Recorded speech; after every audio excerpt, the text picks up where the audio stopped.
With 3 projects, we've got really more than we can bite in the apple there. Very busy, yeah. But Cajueiro obviously is target number 1. Yeah.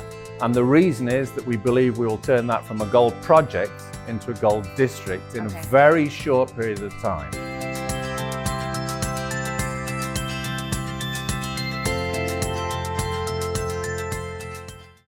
Welcome to the Assay TV. I'm on site at the 121 Mining Investment New York event, and I'm joined by Michael Bennett, who is the CEO and President of Altamira. So welcome and thank you for joining me today. My pleasure to be here with you, Eleanor.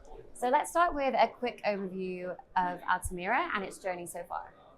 Well, Altamira Gold, we set up as a private company in 2014 with properties in central western Brazil.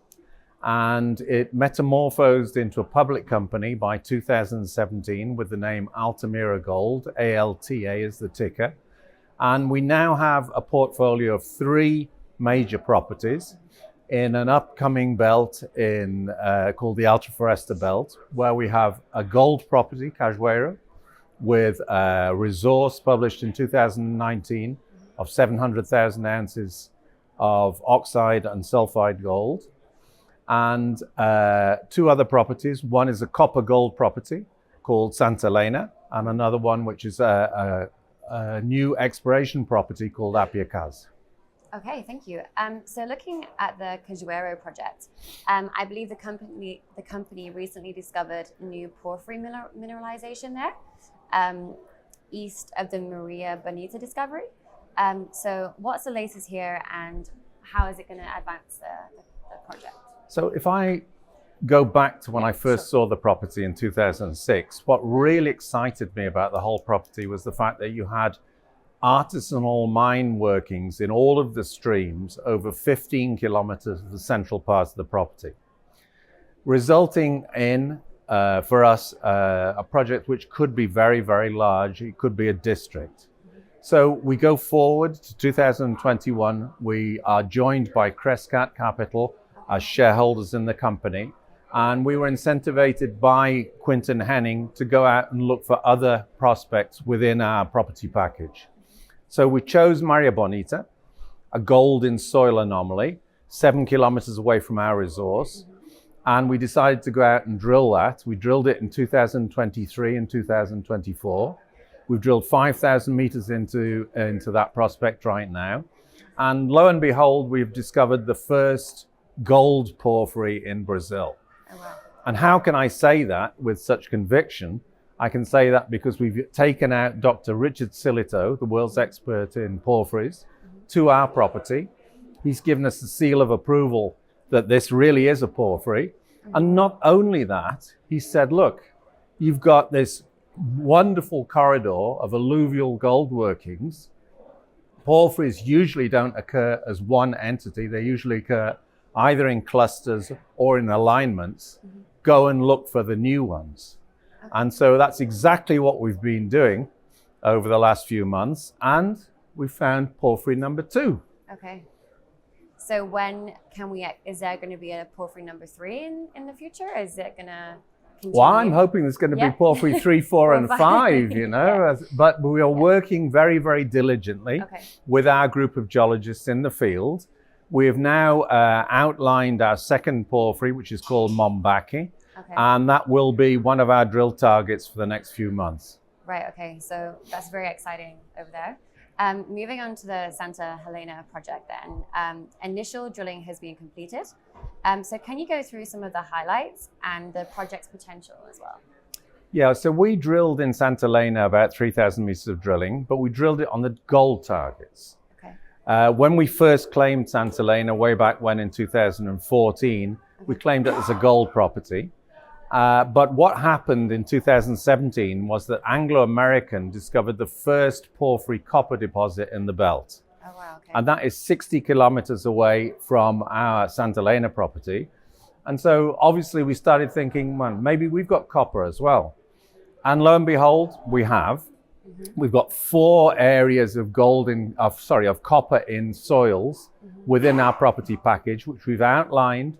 We've done the geophysics on them. We've got coincident geophysical and geochemical anomalies. So we've got 4 walk-in drill targets in that property now. That's very exciting. And so you have a few projects in the portfolio. You mentioned you have 3.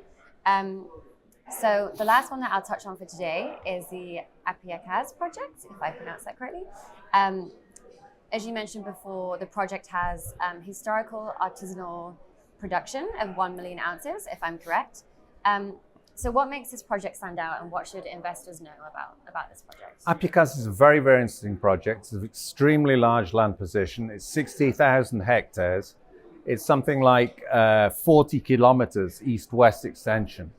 It's an area where gold was worked all over that property, and also where copper can be seen on surface. So in the center of the area, there's an area called Mouton, which is the historic center of the garimpeiro, the local miners, the artisanal miners' workings.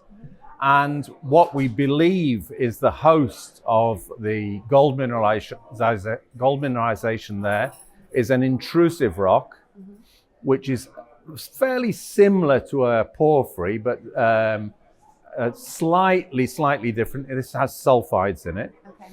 And so what we have done is we've drilled 13 holes into this. We have proved that that actually is mineralized. Okay. And now what we've been doing is the geophysics and preparing for a second phase of drilling in that project. Okay, and when can that second phase, when is that going to happen? Do we have Well, any idea? you know, little Altamira with 3 projects, we've got really more than we can bite in the apple there. Very busy, yeah. But Cajueiro obviously is target number 1. Yeah. And the reason is that we believe we will turn that from a gold project into a gold district in a very short period of time. Wow, very exciting. And you mentioned it briefly before, but the ALTA Floresta belt, can you tell us more about the area and what it's like to operate here as well? Sure. Well, if I'd been in the ALTA Floresta belt in, let's say, 1979, I probably wouldn't have been able to go anywhere because it was all jungle. Okay. So this has been a very, very rapidly expanding area. It's an area where in the 80s and the 90s, there were a lot of artisanal miners. And so it really wasn't that easy for companies to work there. Roll forward to 2006, when I see the property, I see the large potential for a district here of mineralization where no modern day exploration's been done there at all. And lo and behold, the first drill hole is drilled in 2007. So we're now in 2024. We've got asphalt roads everywhere. We've got hydroelectric power right into our property. We have 1.5 hours drive from a population center of Alta Floresta of 120,000 people. And it's probably the biggest agriculture region now in Brazil, with soya, with maize, with sunflower and cotton all being grown there. So it's extremely easy area to work in. Excellent area in terms of what you can gain from spending $1 for exploration, and obviously a very easy area to turn into a mining property. So very exciting times ahead for Altamira Gold, and you've had some great news today as well. So just looking forward, and to wrap up today, what should investors be looking out for? I think investors should be looking out for a very, very exciting, evolving porphyry district. And the reason that's important is because to prove up gold ounces in the ground, a porphyry rock, which is very, very evenly mineralized, is much easier to build up ounces than any other type of mineralization.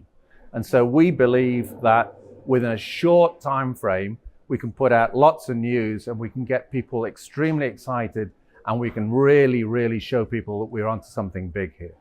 Okay, and thank you so much for joining me today. Thank you very much, Ellen. It was a pleasure. Thanks.